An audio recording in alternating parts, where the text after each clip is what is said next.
Muchísimas gracias por acompañarnos el día de hoy. Es un gusto presentar un nuevo webinar de la serie Salud y Felicidad del Hospital Médica Campestre. El día de hoy nos acompaña como moderador el Dr. Guillermo Ramírez Núñez, director médico del Hospital Médica Campestre.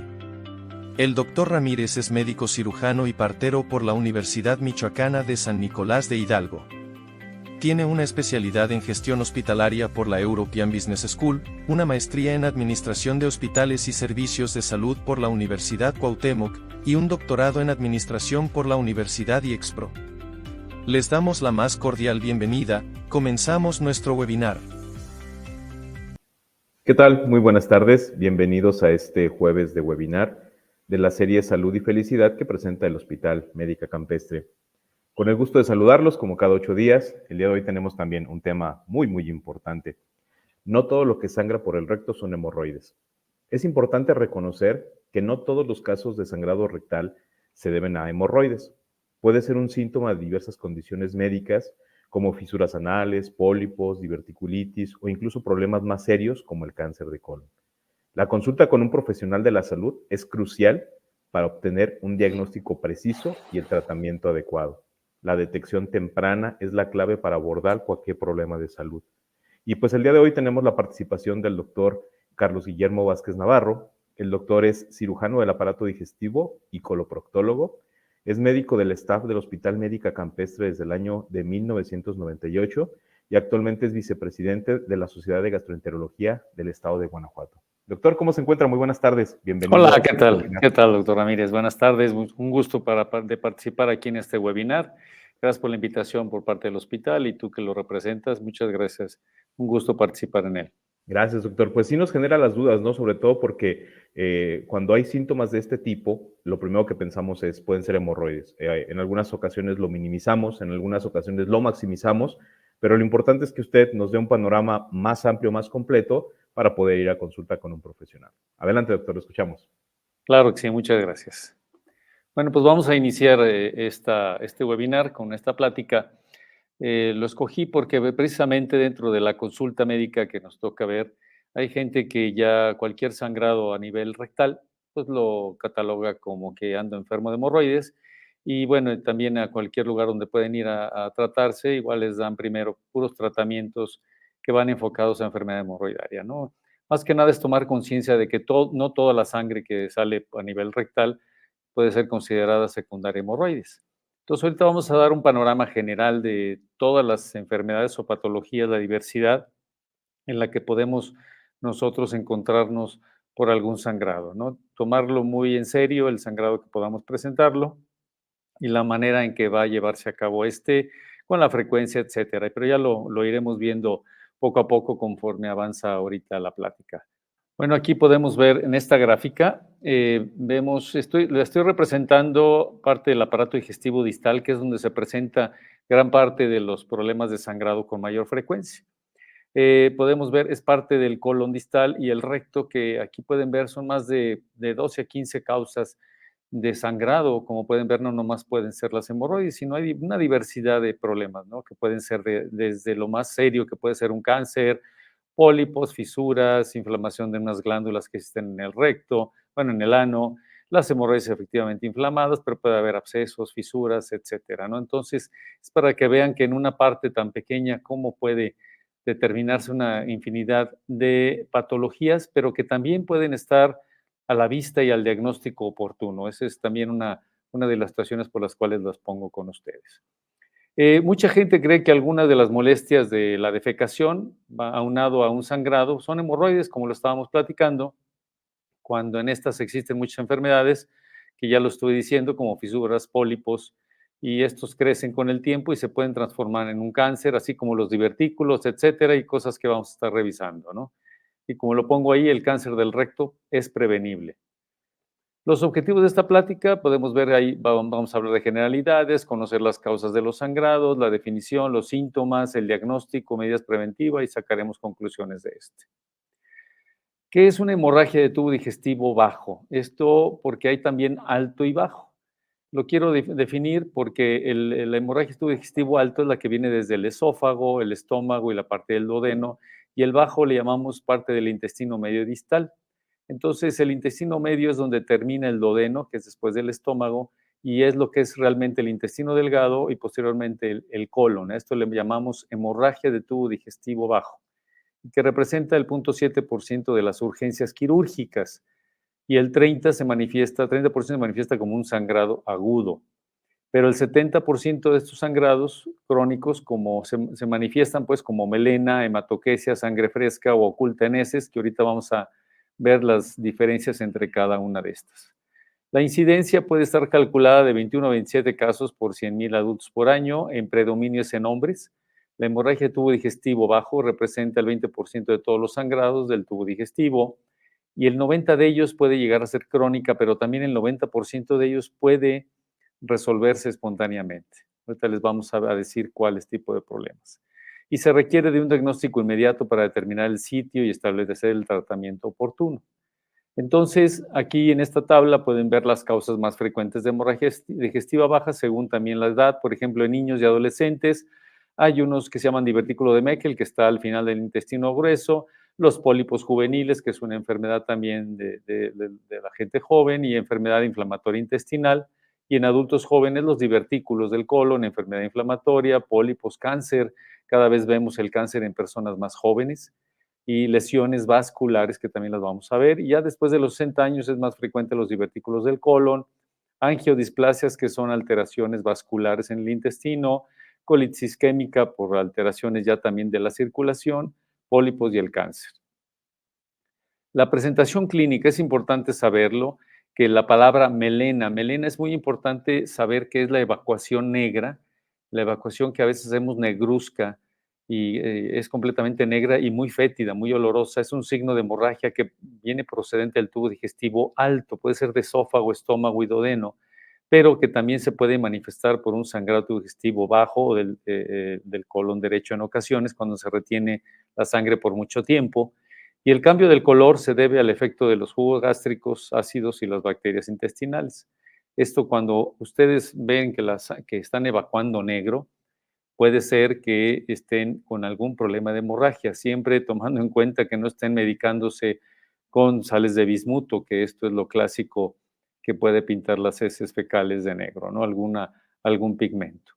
También hablamos de hematoquesia y rectorragia. Hematoquesia son las heces fecales que pueden ser mezcladas en sangre fresca y puede preceder a la defecación. O sea, desde antes de defecar puede venir este sangrado, puede estar mezclada con el excremento o independientemente de ella o al finalizar. Por lo general indica la hemorragia de tubo digestivo bajo, pero sin embargo en el 15% presenta un sangrado de origen alto que tiene que llegar a ser más de 1 litro de un sangrado frecuente para que se llegue a manifestar como hematoquesia. Y la rectorragia es la que es más frecuente verla, que es la sangre roja rutilante, que es la que vemos y que representa a veces que la gente cree que son o que pueden ser hemorroides, es la salida de sangre fresca por el ano y puede ser sin ni siquiera defecar, a veces con simplemente pujar puede salir esta sangre, manchar la taza del baño o a veces nada más también manchar el papel higiénico y el origen generalmente son las zonas distales del intestino grueso. Ya estábamos hablando cómo es el recto. Una de las causas, y que mucha gente lo conoce, es también la enfermedad diverticular. Esta es una enfermedad muy frecuente y común y llega a representar desde el 17 al 40%. Esto también depende de las regiones y llegan a sangrar del 4 al 48% de ellas, pero muchas de ellas sangran y a lo mejor sangran 2, 3 días y llegan a remitir el 90% ya se quitó. Entonces la gente a veces puede llegar a pensar, dice, "Ay, me sangró un hemorroide, me dieron un tratamiento, ay, se me quitó y ni siquiera fue la hemorroide, fue un divertículo que le sangró", y esto es muy importante determinarlo realmente si fue o no, ya que los divertículos, si hay un sangrado, quiere decir que está inflamado y en algún momento dado puede representar un peligro, ya que ellos eh, pueden tener alguna perforación. Estos divertículos, como ven en las imágenes, son como unas hernias que se le hacen al intestino, se adelgaza, y esto puede inflamarse, se puede guardar excremento ahí, puede llegar a formar bacterias, puede llegar a ulcerarse y puede producir sangrados. Y sangrados a veces llamamos silenciosos, o sea, puede ser un sangrado sin dolor. Realmente los divertículos, cuando se inflaman y duelen, o cuando truenan más, que producen una peritonitis ya sea localizada o focalizada, que le llamamos, hay un dolor importante y generalmente en la zona izquierda del abdomen, pero cuando hay un sangrado puede ser silencioso. Entonces hay que realmente llegar a un diagnóstico, determinarlo, como ven las imágenes derechas, por dentro del intestino, ahí es una colonoscopía, se ven las cavernas que se hacen en el intestino, que son por esas herniaciones, y en esas cavernas se llegan a acumular excremento y pueden ulcerarse. Y en la imagen inferior izquierda pueden ver también hay un coágulo de un sangrado que tuvo este paciente. Entre otras causas también están las malformaciones arteriovenosas, o que se llaman angiodisplasias, que a veces las podemos llegar a ver en la piel. Ustedes pueden llegar a ver en su piel de repente como medusas en algunos pacientes que tienen algunos problemas vasculares, pues también los hay en el intestino y estos pueden causar sangrados. No es tan frecuente, pero sí llega a ser del 1 al 4% de las hemorragias del tubo digestivo bajo y es un sangradito crónico intermitente. ¿Qué es intermitente? Sangran un día, dos, tres, y luego dejan de sangrar, y luego vuelven a sangrar, luego regresan otra vez. Entonces, igualmente el paciente dice es que mis hemorroides ya las traigo inflamadas, me están sangrando y eso no puede llegar a ser, ¿no? Hay que determinar bien el origen y generalmente son pacientes mayores de 60 años. Quiero hacer un énfasis que ahorita vamos a ver un panorama de las patologías en general. No me puedo dedicar a una en forma específica porque nos llevaría mucho tiempo tan solo en una, ¿no? Entonces, aquí podemos ver, bueno, aquí dice enfermedad diverticular, pero es una enfermedad, realmente la enfermedad inflamatoria intestinal, que es la colitis ulcerosa, y la enfermedad de Crohn, que cada vez es más frecuente, puede llegar a ser del 4 hasta el 14% de los pacientes, cada vez lo vemos más frecuente.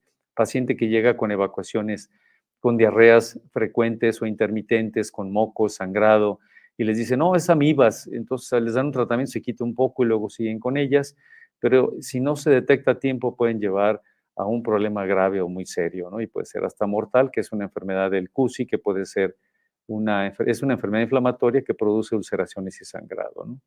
Entonces se manifiestan por cambios en el hábito intestinal, principalmente la diarrea con sangre y moco.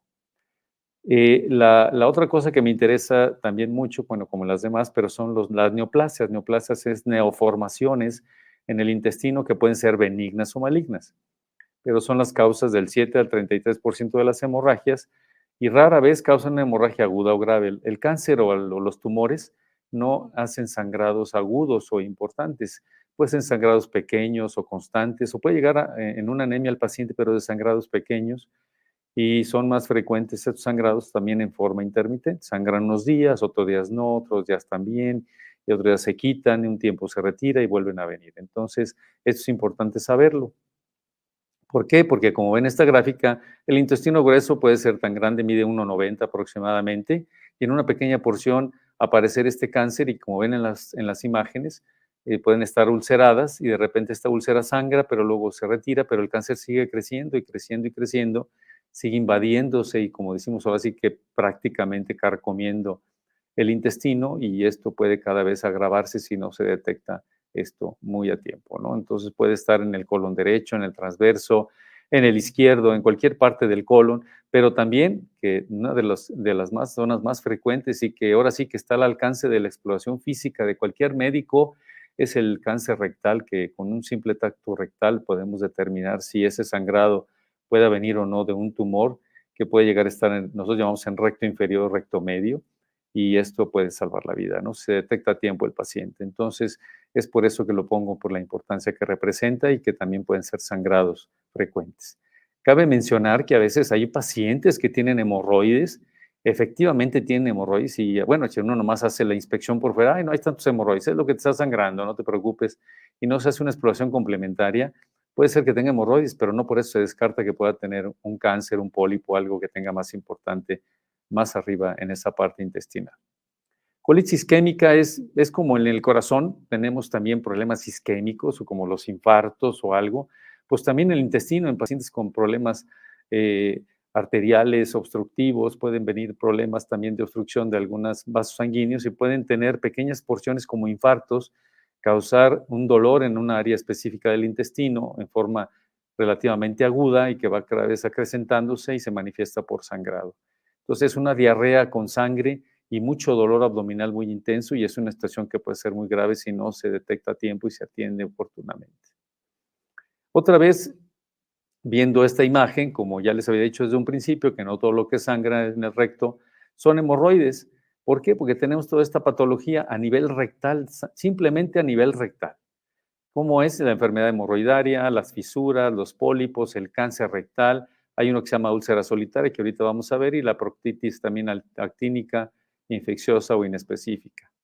Entonces, la enfermedad no rectal, aquí vemos la parte del recto inferior, que es donde se acumula en el ámpula rectal el excremento, y más abajo vemos esa conglomeración de venas, que algunas gente las llaman varices, pero es una conglomeración de vénulas o venas y arteriolas, y estas se van cada vez aumentando de tamaño, y conforme van aumentando de tamaño, también se van prolapsando. ¿Qué es prolapsar? Van perdiendo esa fijación que tienen a nivel rectal, y esto va haciendo que vayan cada vez cayendo más hacia afuera del ano y se vayan asomando. Entonces, eso se habla de los grados 1, 2, 3 o hasta 4, ¿no? Entonces, puede causar sangrados, ulceraciones. Ahora vamos a ver cuál es la enfermedad no rectal. La enfermedad hemorroidaria, las fisuras representan el 11% de estas hemorragias. Como vemos ahí, pueden ser las hemorroides. En la imagen inferior pueden ver en un paciente una fisura, que es una grieta que es dolorosa y sangrante, pero es un sangrado que generalmente se manifiesta en el papel higiénico más que nada, y mucho dolor al defecar. Es una herida crónica por el estreñimiento. Generalmente es el estreñimiento crónico ocasiona este tipo de problemas. Ahora vamos a correr una imagen, una película nada más para que vean, pues, la caricatura esta que lo quieren llamar así, como la evacuación quiere salir. Si esta fuera fácilmente defecable, pues no produce ningún problema. Pero si esta está forzándose a salir, tiene una semiobstrucción, que pueden ser hemorroides grandes, o el estreñimiento, las heces son muy duras, entonces, ¿qué va a causar? Que al momento de querer salir, es mucho esfuerzo, las hemorroides se congestionan, se encurquitan ellas, y entonces ¿qué puede producir? Una laceración, un malestar y un sangrado, como podemos ver ahí que sangra. Entonces, bueno, esta es nomás la forma de ver una imagen para representarla de esa manera, ¿no? Vamos a ver la siguiente imagen. Aquí vemos otra de las patologías frecuentes a ese nivel, son las fístulas. Las fístulas son lo que puede venir también por un absceso a nivel anorrectal, puede llegar a sangrar, salir pus, y el paciente se manifiesta: oiga, me está doliendo, me está saliendo sangre, o ya cuando ya reventó este absceso, puede llegar a presentar un orificio externo y que le está saliendo sangre en forma intermitente, ¿no? Si no se detecta bien, pues pueden ser fístulas, que es una comunicación entre el recto y la zona periférica del ano, en donde hay una infección crónica y puede haber también este tipo de problemas o sangrados crónicos. Vamos a pasar a la siguiente. Vamos, nomás que me ayuden a que corra. Ok. Otra de los problemas que nos puede traer el estreñimiento crónico en aquellos pacientes que tienen la evacuación muy tardía o tardan muchos días en defecar, un estreñimiento severo, y entonces puede tener el excremento mucho tiempo en contacto con la zona rectal o sigmoidea o rectal también, y esto puede ocasionar, no es frecuente, pero de todos modos, ante algún problema que nosotros tenemos, hay que revisar, y pueden llegar a tener unas úlceras en el recto que causan sangrado. Podemos ver, no tocar nada con el dedo, a veces no tiene hemorroides, pero está sangrando y puede ser una pequeña úlcera como las hay en el estómago, y llegan a sangrar en forma crónica, producir hasta anemia en algunos pacientes, ¿no? También cuando usan enemas frecuentes para, pues a veces limpieza intestinal, que se quieren limpiar el intestino, o simplemente por el estreñimiento, solo se hacen lavados intestinales, pueden lastimar y ulcerar el recto y, ocasionar este tipo de úlceras que tienen tratamiento efectivamente, pero hay que llegar al diagnóstico. También aquí quiero comentarles la valoración, que es muy importante cuando van a la consulta. Tenemos que hacer una buena historia clínica. Hacemos una ficha de identificación, esto es para conocerlos, pero el antecedente familiar es muy importante. Pongo esto porque representa una importancia tal que nosotros tenemos que preguntar si no hay un antecedente de cáncer de colon, de recto, en la familia. Quienes lo hay tienen una predisposición mucho mayor que en la población general. Entonces tenemos que tener más atención en ellos sobre esto y un estudio más minucioso, ¿no? Entonces, principalmente aquellos pacientes que tienen antecedente de cáncer en la familia, también los antecedentes no patológicos como el tabaquismo, el alcoholismo intenso, que puede ocasionar también problemas a nivel intestinal, los antecedentes personales patológicos como son los pacientes diabéticos hipertensos, pero más que nada aquellos pacientes que tienen algún problema inmunológico o aquellos como artritis reumatoide que están tomando corticoides en forma frecuente o algunos medicamentos que toman en forma crónica que pueden causar ulceraciones, diarreas, sangrados a nivel del colon o recto, y eso para nosotros es muy importante determinar un diagnóstico y hacer el seguimiento. También valorar bien su padecimiento, hacer un buen interrogatorio y lógicamente la exploración física que es básica, ¿no? Entonces, los síntomas tenemos que fijarnos mucho si el paciente representa el dolor, determinar cómo es el dolor, qué cambios hay en los hábitos defecatorios. El paciente nos puede decir, bueno, la persona nos puede decir, pues es que yo evacuaba bien, todo el tiempo estaba evacuando bien, pero de repente empecé a estreñirme sin ninguna causa, como lo mismo, hago lo mismo, pero me cuesta cada vez más trabajo ir al baño. Es un foco rojo para pensar que algo está pasando ahí o algún problema obstructivo. Igual el sangrado, ver si es un sangrado, como le llamamos sangre más roja, sangre roja oscura, sangre fresca en gotas, etcétera. Si hay presencia de moco en el excremento, habla de que ese moco hay un problema inflamatorio en el intestino. Si el paciente ha bajado de peso, a pesar de estar comiendo adecuadamente, baja de peso, quiere decir que su metabolismo está acelerado, probablemente algún cáncer está produciendo esto. El prurito anal puede ser ocasionado también por una inflamación en el recto inferior, y si hay algunos órganos asociados como el hígado, el corazón, el vaso, etcétera, o las enfermedades asociadas, como ya les había yo comentado. Entonces, esta valoración va enfocado ahorita principalmente, como estamos diciendo, el sangrado, si la sangre es fresca, si esta es en gotas o en chorro, que es importante, si va mezclado no con las heces, que para nosotros es importante, si la evacuación va saliendo y va mezclado, que sí que al salir tiene contacto con alguna lesión, puede ser una neoplasia, un pólipo, una úlcera, y se mancha de sangre. No es lo mismo que salga limpia la evacuación y al final sangre, que sí pueden ser más hemorroides, otro problema más bajo. Si hay coágulos o hay melena, como les había dicho, que la melena es la evacuación negra. Si hay sangre con moco, que esa combinación de las dos puede ser un problema más serio. Y también hay que preguntarles, a veces el paciente llega o la persona llega muy asustada porque, no sé, de repente le entró la dieta por el betabel y ven todo rojo y se asustan. Entonces, esos colorantes o algún colorante importante de algún alimento les puede ocasionar eso y no es tanto el sangrado, ¿no? Y para eso pues, hay que hacer un estudio del excremento para determinar si realmente es sangre. Bueno, otra cosa, platicar sobre los hábitos defecatorios. Eso es muy importante porque a veces tenemos la mayoría de los problemas de estreñimiento y alteraciones que tenemos digestivas es por los malos hábitos que tenemos para ir al baño. Ya cada vez tenemos menos tiempo para dedicarnos a nosotros, a las carreras o simplemente tenemos malos hábitos. Entonces hay que ver también en nuestras evacuaciones cómo estamos haciendo en la forma de evacuar, el color, hay que tomar en cuenta. Ahora sí que a lo mejor alguien dice, no, yo nomás hago popó y le bajo, pero realmente hay que fijarse, hay que voltear antes de bajar al baño, voltear y ver lo que estamos defecando para saber si hay algo anormal, porque pues, igual no nos duele ni nada, pero hay que ver lo que estamos haciendo, qué color tiene, si la consistencia dura, blanda, aguada, diarrea, etcétera, la frecuencia con la que estamos haciendo, ya les dije, igual si la frecuencia va reduciendo, a lo mejor la frecuencia es mayor, a lo mejor no es diarrea como tal, pero antes hacían una vez y ahora están haciendo 5 o 6 veces al día, poco, o de repente tienen ganas, como se llama el tenesmo rectal. El tenesmo rectal no es más que las ganas de ir al baño, se sientan y no hacen, simplemente eran las ganas, y eso habla de una inflamación del recto.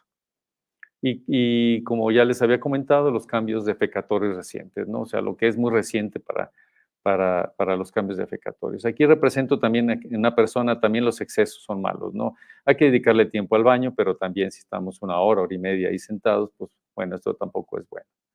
Entonces, tenemos nosotros una escala que se llama escala de Bristol, lo pongo para que lo conozcan, porque este existe en internet y es para ir visualizando de qué manera estamos defecando, porque cada una de estas formas de evacuar nos puede decir a nosotros médicos o los gastroenterólogos o nosotros que nos dedicamos a la gastroenterología y coloproctología, la forma de las heces fecales nos puede hablar de diferentes formas, diferentes patologías, perdón, y la forma de defecar o la dieta que están llevando. Entonces, es una escala que nos es muy útil y que ustedes pueden familiarizarse con ellas para cuando acudan con el médico poder decirle qué forma están defecando.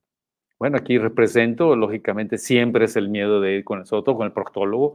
La exploración, el mayor miedo es Así se lo represento porque es el miedo siempre del tacto rectal, que cuando hay un sangrado no se debe escapar a un paciente de hacer un tacto rectal. Es más que nada obligatorio, ya sea por un médico general o cualquier médico que esté explorando o vaya a explorar a un paciente.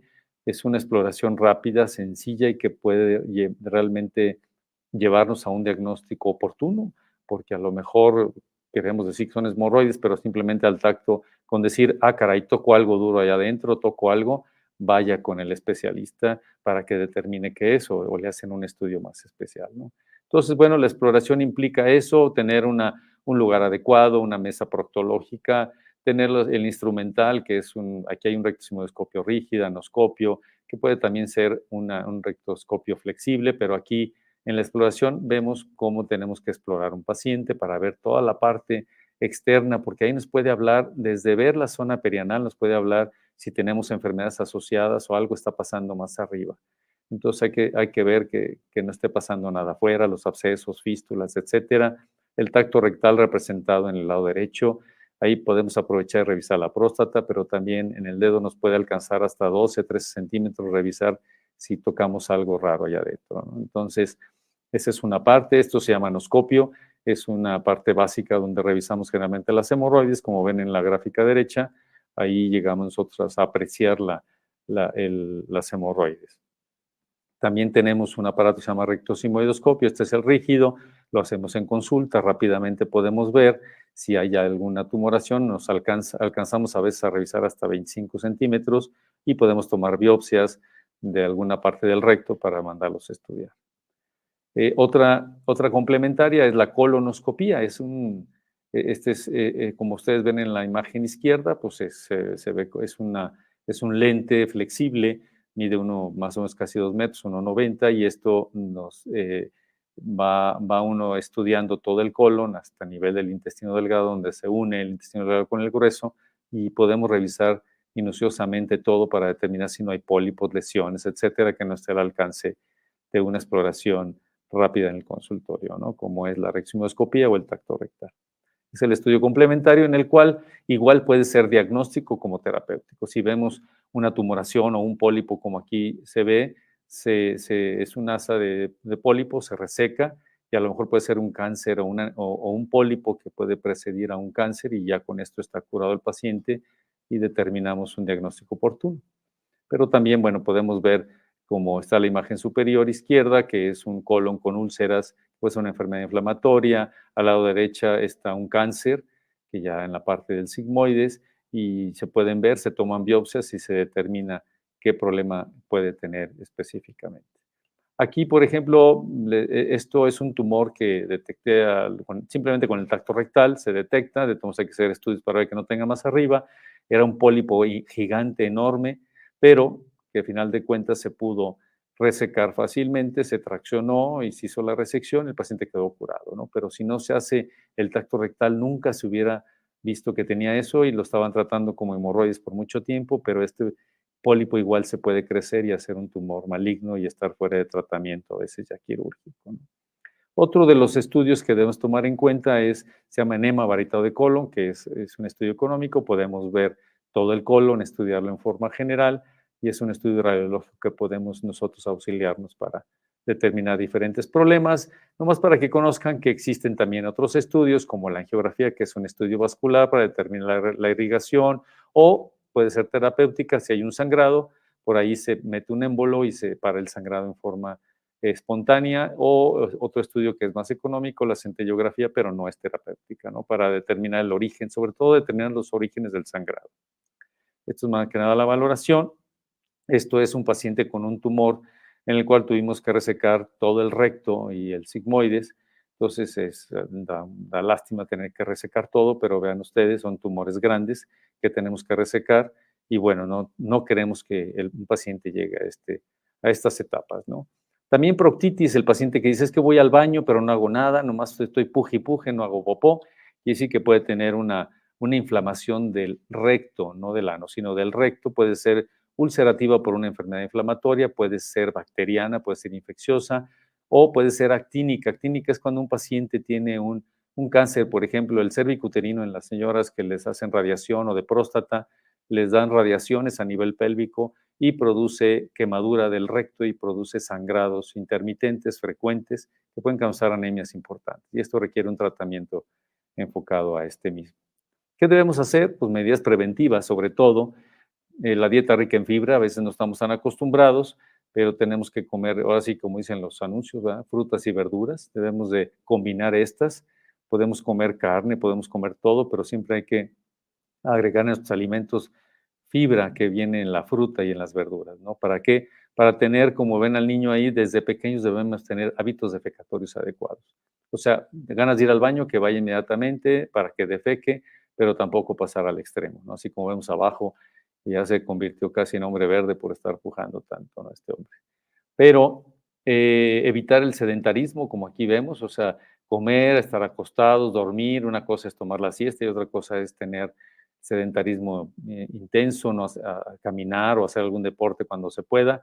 Y bueno, acudir oportunamente a revisión, aunque a veces tengamos ese miedo, pero hay que acudir a revisión para detectar algún problema. Y bueno, pues ya para finalizar, esta es una imagen en la cual, bueno, pues nosotros tenemos que entrar en el colon, meternos, ahora sí que mentalmente, pero después, sino también en forma de estudios para determinar el origen. Y recuerden que no todo lo que sangra pueden ser hemorroides, sino pueden ser muchísimas causas, como ya les mencioné aquí. Entonces, tenerlo mucho en cuenta. Muchas gracias por su atención. Muchas gracias, doctor. Muy bien explicado, la verdad. Esperamos que las dudas de las personas sean aclaradas a continuación. Entonces, si me permite, doctor, voy a hacerle unas preguntitas que nos han estado haciendo los participantes. Claro, Nos adelante. pregunta María, dice, doctor, ¿un evento de periodicidad de sangrado en un mes y posteriormente a otro mes amerita ya realización de colonoscopía o solamente consulta? Bueno, comentaba aquí que esto requiere platicar con la persona. Primero hay que tomar en cuenta la edad, depende de la edad, depende si no haber tenido ya anteriormente o ocasionalmente algún episodio similar, si va acompañado de dolor, si las heces fecales vienen mezcladas con la sangre, si el sangrado es en cada evacuación o a pesar de no evacuar sangran. O sea, hay que tener un interrogatorio bien de esto. No directamente es el estudio de colonoscopía a lo mejor, sino primeramente interrogar, hacer una exploración, a lo mejor el diagnóstico está al alcance, como les había dicho, puede ser al alcance de un estudio simple en consultorio, y ahí es donde determinamos si realmente el problema, como se está manifestando o no, requiera colonoscopía. Si es un paciente que tiene antecedente de cáncer en la familia, tiene alrededor de 45 años o 40, arriba de 40, y ya tiene el papá, la mamá tuvieron cáncer de colon, pues eso sí, casi es medida preventiva y obligatoria hacerlo, ¿no? Y hemos visto ya pacientes todavía jóvenes, 25, 28 años, con antecedente de cáncer en la familia, con cáncer de colon ellos, o pólipos ya en fase ya para cáncer, ¿no? Entonces, sí es importante estudiar bien ese sangrado. Muchas gracias, doctor. Javier nos pregunta, ¿cuál es la diferencia, doctor, entre un divertículo y un pólipo? Ok. Ahora sí que el divertículo es una caverna, como les había dicho, se hace en el intestino como una caverna, se hernia, se hace una herniación. Yo le explico a los pacientes que es como una llanta que se le hace un chipote cuando le dan un banquetazo. Las fibras de acero de la llanta se abren y entonces el aire sale por las fibras de acero y se hace un chipote en la llanta. Bueno, aquí las fibras musculares se abren, entonces queda desprotegido lo que llaman seroso o la capa superficial del colon, y entonces la presión interna hace que protruya o que se haga como un globito, se hace un globito hacia afuera del intestino, y ese globito es muy débil. Entonces si ese globito está sometido a mucha presión puede tronar, como una llanta con un chipote puede tronar si está sometido a un sobrecalentamiento. Y el pólipo no, el pólipo es un crecimiento hacia el interior del intestino, la mucosa del intestino, lo que recubre la parte interna, va creciendo en una forma tal, puede ser problemas genéticos, pueden ser problema inflamatorio crónico, crecen y se hace como un chipote o se hace un crecimiento como si fuera un grano, vamos a decirle así, en la piel, pero se hace en el intestino y ese es por dentro, no se manifiesta hacia afuera, ¿no? Entonces, el pólipo sí también puede ser muy serio porque si no se detecta a tiempo o se retira, se puede convertir en cáncer, ¿no? Muchas gracias, doctor. Gilberto, doctor, ¿qué provoca las fístulas? Ok, generalmente la mayoría de las fístulas es una infección en la zona donde el recto termina y empieza el ano. Hay unas glándulas, se llaman criptas de Morgani. Estas criptas o glándulas producen moco para lubricar. Lo tenemos los seres humanos y a veces en algunos animales también. Y esa produce moco, de tal manera que, pero que en algunas veces el estreñimiento o algún traumatismo por fecal o cualquier trauma a ese nivel puede taparlos, obstruirlos o lesionarlos. Y esa glándula, como cuando se te hace una espinilla en la piel, que es una glándula, es un folículo que se te infecta, aquí también se infecta, y a veces puede salir por el mismo recto, pero si no encuentra salida, va escarbando, se va metiendo a través de la pared del recto y luego sale hacia el ano y revienta la orilla del ano y se ve como una espinilla que tronó, pero a veces truena, pero ya tronó, pero se está inflamando en forma crónica. Dice, se seca y luego a la otra semana, 2 semanas, se vuelve a inflamar, vuelve a tronar y así se está en forma intermitente. Y es una comunicación entre el recto y la parte externa del ano. Muchas gracias, doctor. Es muy frecuente, doctor, este tipo de padecimientos justamente y las personas que no conocen al respecto se tienden a asustar, doc. Nos pregunta María Fernanda, en caso de detectar sangrado rectal, ¿cuál debe ser el primer paso a seguir pues en el momento? Ok, en un sangrado rectal, si es la primera vez y el sangrado es fresco, hay que determinar primero si es un sangrado que va, ya les había dicho, va mezclada con las heces fecales, por eso hay que voltear a ver. Ujú. A veces se ve muy aparatoso es la palabra. Una gota de sangre que caiga en la taza del baño por un hemorroide, vamos a decir así, una gotita, ¡pum! Se pinta todo el agua y se ve todo rojo y se asusta a la gente, ¿no? Sí. La gente que se ha mareado, desmayado por ver el sangrado. O puede salir un coágulo. Entonces no es lo mismo que salgan coágulos, que salga tantita sangre fresca o que nada más sea sangre que se manche en el papel higiénico o que venga mezclado. Yo creo que se deben de alertar más cuando el sangrado, a pesar de que también manchan, el excremento venga entremezclada la sangre en el excremento, es cuando es todavía una situación de más alerta que hay que acudir. Y más si lleva moco, una mucosidad, con mayor razón también hay que acudir inmediatamente a revisión. Muchas gracias, doctor. Luis Alberto, ¿existen medidas preventivas o cambios en el estilo de vida que puedan reducir el riesgo de desarrollar sangrados rectales, doctor? Bueno, sí, simplemente con tener buenos hábitos defecatorios podemos reducir mucho las causas más frecuentes de sangrado, como son las hemorroides, como es la fisura anal, como son los abscesos, las fístulas, aunque hay otras enfermedades que, bueno, a pesar de todo pueden llegarse a desarrollar como una neoplasia o pólipo, pero el estreñimiento, sobre todo, pues son los buenos hábitos. ¿Qué son los buenos hábitos? No tanto defecar diario, hay pacientes que defecan cada 2 días y defecan bien y es normal, ¿no? Cada un día sí, 2 no, pero que defecan bien y se sienten bien, pero ya 4 días ya es anormal, ¿verdad? Entonces, simplemente, como les dije, comiendo fruta, verdura, pueden comer carne, frijoles, tortilla, pero entre menos harinas coman, o sea, no exagerar en las harinas y comer verduras, pueden ser en una sopa de verduras, pueden ser nopalitos, por ejemplo, que es lo mejor, el nopal es muy buena fibra, comer piña, papaya, melón, etcétera. Entonces, combinarlo con los alimentos, no necesitan comer mucho, simplemente combinarlo con lo que acostumbran comer, masticar bien los alimentos, comer despacio y adecuadamente, no comer en abundancia, hacer ejercicio, eso es básico. Si hacemos un poco de ejercicio, no quedarnos nomás sentados, a veces el trabajo implica que estemos sentados todo el día, pero por lo menos salir a caminar, hacer actividades aunque sea en casa, etcétera, eso ayuda mucho a tener eso y aunque sea en el trabajo, levantarse, caminar un poco, etcétera, pero eso es lo principal que debemos hacer, ¿sí? Para tener buenos hábitos. Y si no nos dan ganas de ir al baño en la mañana, hay gente que va al trabajo y le da pena ir al baño ahí, se aguanta y se le va la sensación y ya no hacen todo el día. Entonces, procurar en las mañanas levantarse, generalmente vamos a hacer del baño a hacer pipí, pues entonces quedarnos unos 5 o 10 minutos a ver si defecamos y si no, donde nos den ganas, pues tratar de ir para poder defecar adecuadamente, si no el excremento se seca. Muchas gracias, doctor. Nos pregunta Enrique, doctor, cuando yo levanto algún objeto pesado, habitualmente tengo sangrado. ¿Qué se deberá?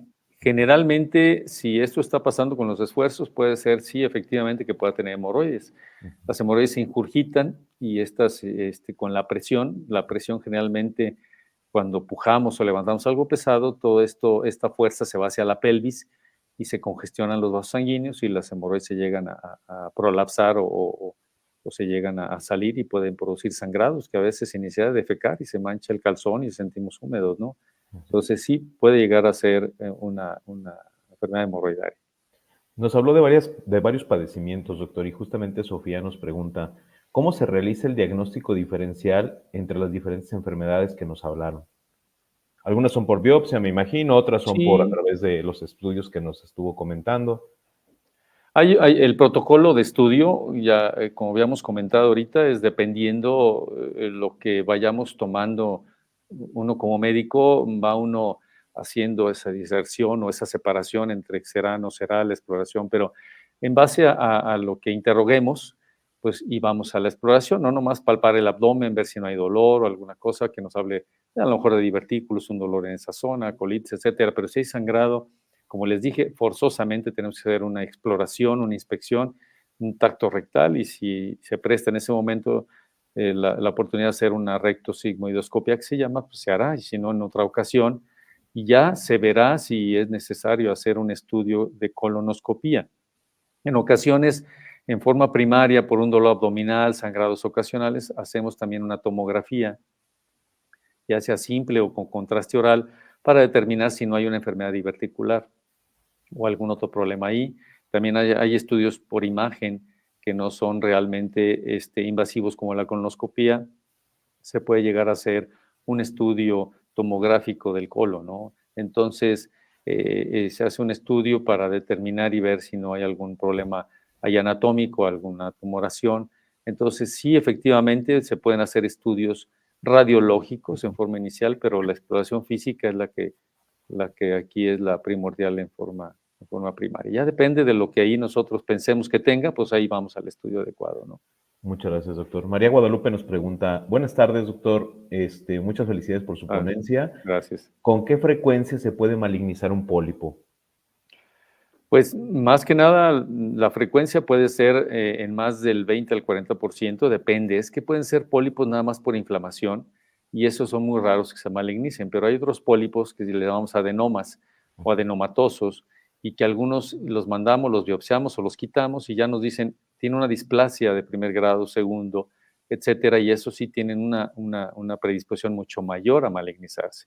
Ya cuando quitamos un pólipo y ese pólipo tiene un problema adenomatoso, que previo a un cáncer, a pesar de haberse retirado, es un paciente que debemos darle seguimiento con colonoscopías, por lo menos en el primer año. Si está limpio el primer año, nos podemos esperar 2 años. Si a los 2 años está limpio, pues a lo mejor ya le hacemos una colonoscopia a los 4 o 5 años.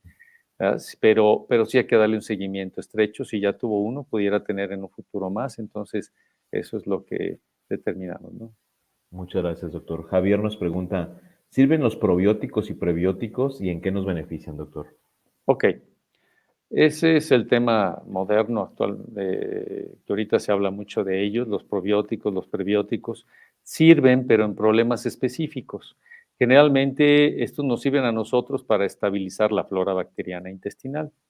No es para estarlos tomando como si fueran chochitos todos los días, ni para que es parte de nuestra alimentación y que no por más que nos vendan ahí frascos que tienen 5 billones de colonias, y no, no, no, porque tomemos más colonias vamos a tener mejor aparato digestivo, no, tampoco.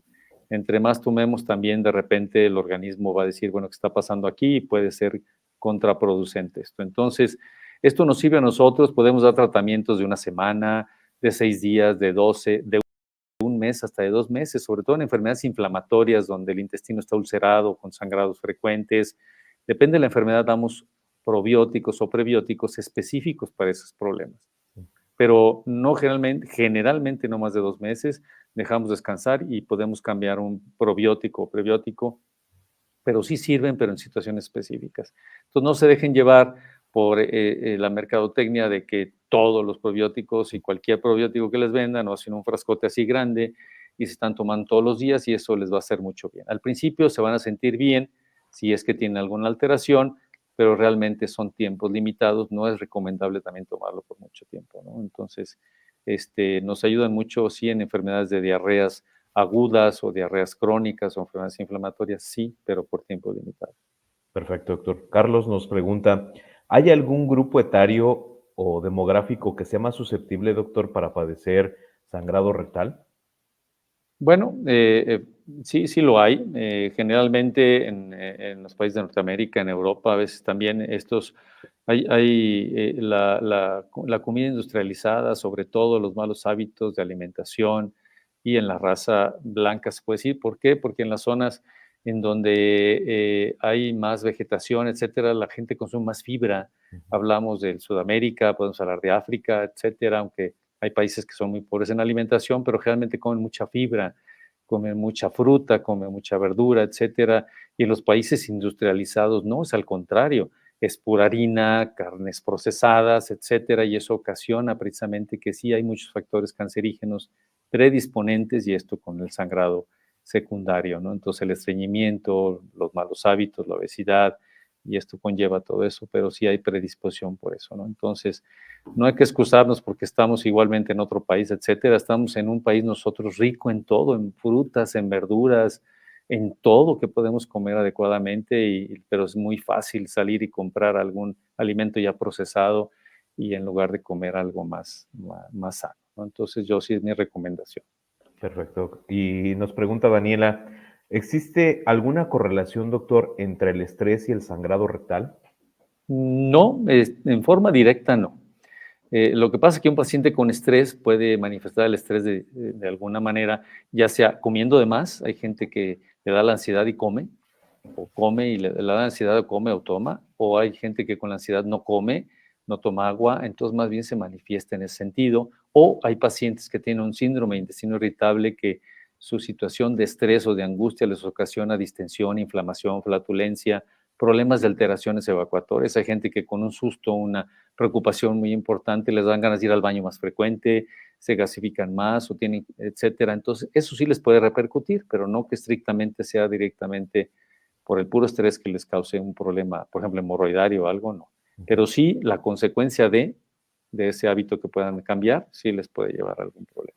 Muy bien, doctor. Tenemos algunas otras preguntas que nos han hecho los participantes, pero son muy dirigidas, relacionadas con sus padecimientos, con lo que han estado viviendo, con síntomas que han tenido, con diagnósticos, con tratamientos que les han dado. Obviamente por cuestiones éticas no podemos dar ese tipo de recomendaciones por este medio, pero lo que sí podemos hacer, doctor, es recomendar la valoración por un especialista como usted. ¿Dónde lo podemos encontrar para que todas estas personas que tengan alguna duda con respecto a su padecimiento, a sus tratamientos o incluso que han presentado alguno de los síntomas que nos comentó, pues puedan acudir a cita, doctor? Sí, gracias. Yo me encuentro en la Torre 1 de Médica Campestre, que está a un lado del hospital, en el primer piso, consultorio 105, ahí me pueden encontrar. El teléfono es 477-717-3939 del conmutador y ahí se le puede agendar una cita con mucho gusto. Perfecto, doctor. Pues muchísimas gracias por su tiempo, doctor. Un tema muy interesante. La verdad es que las preguntas que tenemos justamente son muy particulares y pues, no sería ético contestarlas a través de este medio. La recomendación siempre es acudir con un especialista. Por eso la información que damos aquí es directamente de primera mano por médicos especialistas que con todo gusto están a su disposición. Doctor, nuevamente agradecerle su tiempo y pues bueno, la invitación queda abierta para futuros webinars. A nombre del Hospital Gracias, con Médica mucho gusto. Campestre, gracias, doctor. A nombre del Hospital Médica Campestre le vamos a hacer llegar el presente reconocimiento por su valiosa participación en el webinar del día de hoy. No, Muchísimas pues gracias. muchas gracias a ustedes por la invitación, un placer y al público que nos acompañó. Gracias por estar aquí en el webinar también y estamos a sus órdenes. Gracias, Muchísimas doctor. gracias, doc. Y bueno, les Gracias. recuerdo que en el apartado de folletos podrán descargar justamente la revista Salud y Felicidad. Vamos en el número 81 de nuestra serie y podrán compartir esta a través de sus plataformas digitales. Y justamente viene así como otros temas de interés que hemos visto a lo largo de otros webinars. Y bueno, la próxima semana pues también tenemos un tema sumamente interesante.